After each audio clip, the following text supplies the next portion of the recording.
Social ಮೀಡಿಯಾದಲ್ಲಿ ನನ್ನ ಕೇಳಿ ಬಂದು ನೀನು ಕೇಳಿದ್ರೆ ನೀನು ಹೋಗಿ ಹೇಳು. ನಮ್ಮನೆ ವಿಷಯ ನಾನು ಕೊಡ್ತೀನಿ, ನೀನು ಯಾಕೆ ಗೊತ್ತಿ ಅದಕ್ಕೆ? ನಿನಗೇನು ಅದು ಕಟ್ಕೊಂಡು ನನಗೆ ಬರ್ಬೇಕದು? ಅಯ್ಯೋ ನನ್ನ ಮಗನ ಬಗ್ಗೆ ಬರೀತಾವ್ರೆ, ನನ್ನ ಸೊಸೆ ಬಗ್ಗೆ ಅವ್ರು ಹೇಳಿ ಬಿಡು. ನಾನು ತಲೆ ಕೆಡ್ಸ್ಕೋಬೇಕು, ನೀನು ಯಾಕೆ ಕೆಡ್ಸ್ಕೋತೀಯ?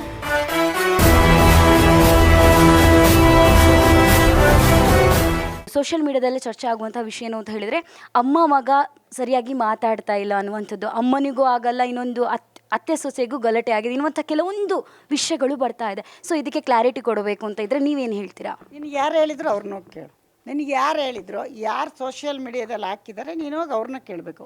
ನಾನು ನಿನಗೆ ಕ್ಲಾರಿಟಿನೂ ಕೊಡಲ್ಲ, ನಾನು ಎರಡೂ ಹೇಳಲ್ಲ. ನಿಂಗೆ ಯಾಕೆ ಕೇಳಬೇಕು? ಅಮ್ಮ ಏನು ಅಂತ ಹೇಳಿದರೆ ಸೋಷಿಯಲ್ ಮೀಡಿಯಾದಲ್ಲಿ ನನ್ನ ಕೇಳಿ ಬಂದು ನೀನು ಕೇಳಿದ್ರೆ ನೀನು ಹೋಗಿ ಹೇಳು. ನಮ್ಮನೆ ವಿಷಯ ನಾನು ಕೊಡ್ತೀನಿ, ನೀನು ಯಾಕೆ ಬತ್ತಿ ಅದಕ್ಕೆ? ನಿನಗೇನು ಅದು ಕಟ್ಕೊಂಡು ನನಗೆ ಬರ್ಬೇಕದು? ಅಯ್ಯೋ ನನ್ನ ಮಗನ ಬಗ್ಗೆ ಬರೀತಾವ್ರೆ, ನನ್ನ ಸೊಸೆ ಬಗ್ಗೆ ಅವ್ರು ಹೇಳಿ ಬಿಡು. ನಾನು ತಲೆ ಕೆಡ್ಸ್ಕೋಬೇಕು, ನೀನು ಯಾಕೆ ಕೆಡ್ಸ್ಕೋತೀಯ?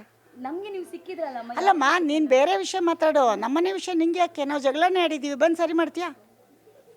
ನಿನ್ನ ಕೈಲಿ ಆಗುತ್ತಾ? ಮತ್ತೆ ಜನಕ್ಕೆಲ್ಲ ಹೇಳ್ತೀಯ, ರಸ್ತೆ ಹಳ್ಳ ಬಿದ್ದಿದೆ ಸರಿ ಮಾಡಿಸ್ತೀಯ ನೀನು? ಹೋಗಿ ಹಳ್ಳ ಸರಿ ಮಾಡು. ಅಲ್ಲಿ ರಸ್ತೆ ಸರಿಗಿಲ್ಲ ಅಂತ ಬೈತವ್ರೆ, ಅದನ್ನು ಸರಿ ಮಾಡಿಸು. ಮತ್ತೆ ನೀನು ಅದು ಯಾರ ಹತ್ರ ಹೋಗಿ ಹೇಳಬೇಕು? ಅವ್ರ ಹತ್ರನೇ ಕೇಳಬೇಕಾ? ಹೋಗಿ ಡಿ ಕೆ ಅವ್ರ ಹತ್ರ ಹೋಗಿ ರಸ್ತೆ ಹಳ್ಳ ಬಿದ್ದಿದೆ ಸರಿ ಮಾಡಿಸಿ ಅಂತ ನಿಮ್ಮ ಚಾನಲಿಂದ ಹೇಳ್ಸಿ ರಸ್ತೆ ಸರಿ ಮಾಡಿಸು. ಆಮೇಲೆ ಯಶೋರ್ ಮನೆ ಸರಿ ಮಾಡಿರಂತೀನಿ. ಇಂಥ ಇಂಪ್ಯಾಕ್ಟ್ಗಳನ್ನು ಎಷ್ಟೋ ನಮ್ಮ ಚಾನಲ್ ಮಾಡಿಸಿದೆ ಅಮ್ಮ. ಯಾರು ಮಾಡು, ಮತ್ತೆ ನಾನು ಅದು ರಸ್ತೆ ತೋರಿಸ್ತೀನಿ, ಬಂದು ಮಾಡಿಸ್ತೀನಿ. ಆಮೇಲೆ ನಾನು ನಮ್ಮನೆ ಬಗ್ಗೆ ಹೇಳ್ತೀನಿ.